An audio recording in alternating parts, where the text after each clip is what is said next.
Problem sheet 4, question 4.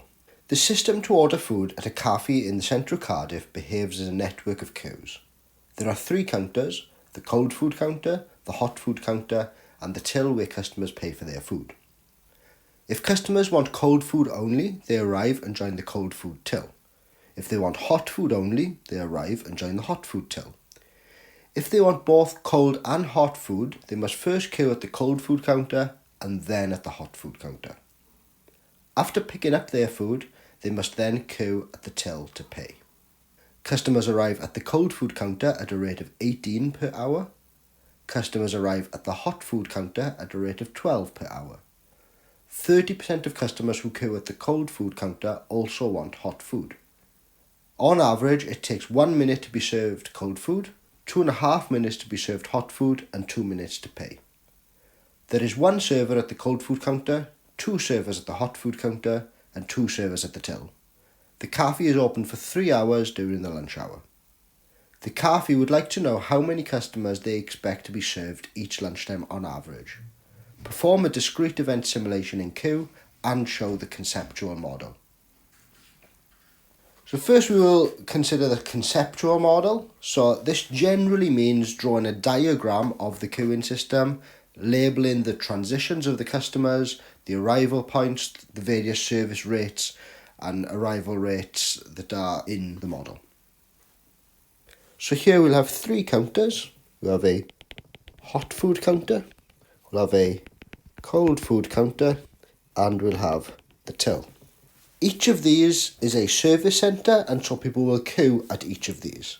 So the hot food counter will be a queue, and usually we draw a queue as one of these with 2 servers. So we'll usually draw a queue with 2 servers like so. The cold food counter is a queue with 1 server, and the till is a queue with 2 servers. Customers arrive at the cold food counter at a rate of 18 per hour. So let's label that lambda 1 and say that that is going to be 18 per hour. Customers arrive at the hot food counter. Let's label that lambda 2.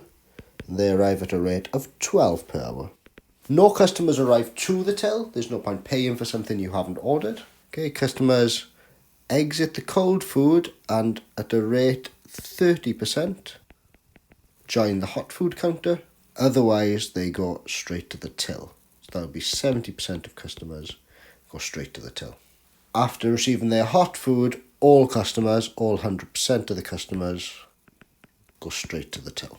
We can consider the service rates. So the service rate of the hot food, let's call that mu1.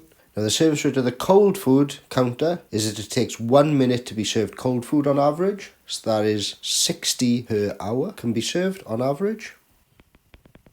At the hot food counter, both servers serve at the same rate. Let's call that mu2, where mu2 is going to be on average 2.5 minutes to be served food. So we can serve 24 per hour.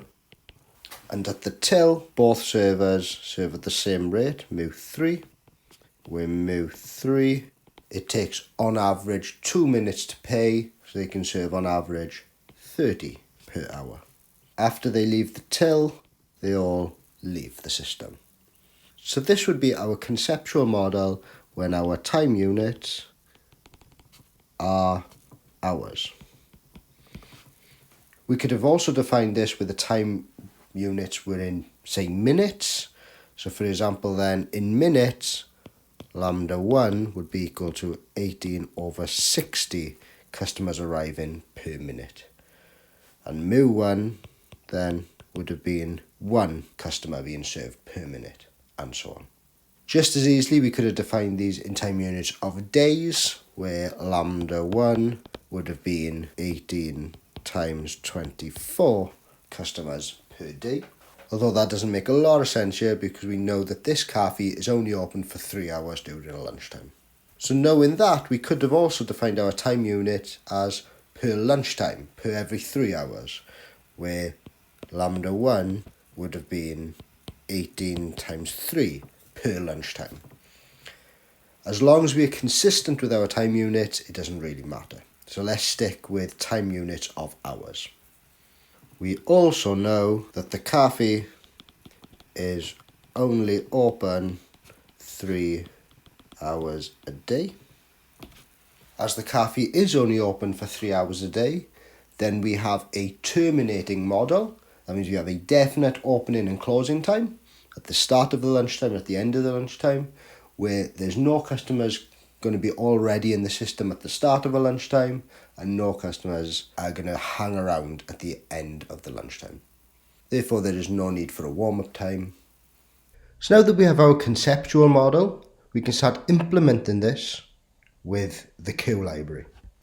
So the first thing we'll do is import the queue library, and that gives us access to all the objects and functions that are in the queue library.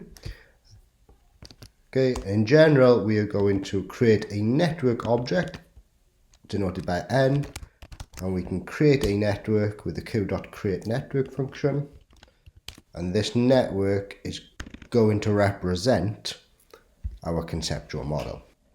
Now, the way queue works is that we have to order the service centers.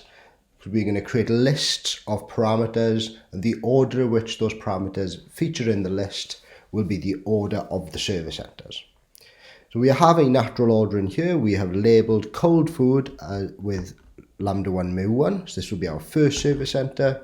Hot food will be our second service center, and the till will be our third service center. So the first thing that queue.createNetwork takes will be some arrival distributions, and these are going to be the distribution of the inter-arrival times of customers arriving directly to those nodes. So the first node, the cold food counter, that has an arrival rate of 18. And we don't know much about the inter-arrival distribution, but it's fair to assume that customers arrive according to an exponential distribution. That's very standard in queuing networks. We'll create an exponential distribution with a rate 18. Now the second thing in this list will be the arrival distribution of the hot food counter. We know that at the hot food counter, customers arrive with rate 12. And the final thing in this list will be the arrival rate to the till, but no customers arrive directly to the till. They always go via another node, so there is none here. Now, the second thing we need to care about is the service distributions. This will work in exactly the same way. So the first thing in this list will be the service time distribution for the cold food counter. Again, we're going to assume an exponential distribution, and the rate here is a rate of 60. The second thing in this list will be the service rate of the hot food counter, which will be an exponential distribution with a rate of 24. And finally, final thing in this list will be the service time distribution of the till, which we know is exponential with rate 30. The next thing to think about will be the number of servers at each service center. So at the cold food counter, there is 1 server. At the hot food counter, there is 2 servers. And at the till, there are 2 servers. And the final thing to think about now is how are customers routed from one service center to the other. This will be the routing parameter, and we'll define this with a transition probability matrix. So it will be a square matrix with number of rows and columns equal to the number of service centers. The entry ij will be the probability of entering node j after service at node I. So the first row, which will be exiting the cold food counter, they re-enter the cold food counter with probability 0. They enter the hot food counter with 30%, probability 0.3. They enter the till, probability 70%.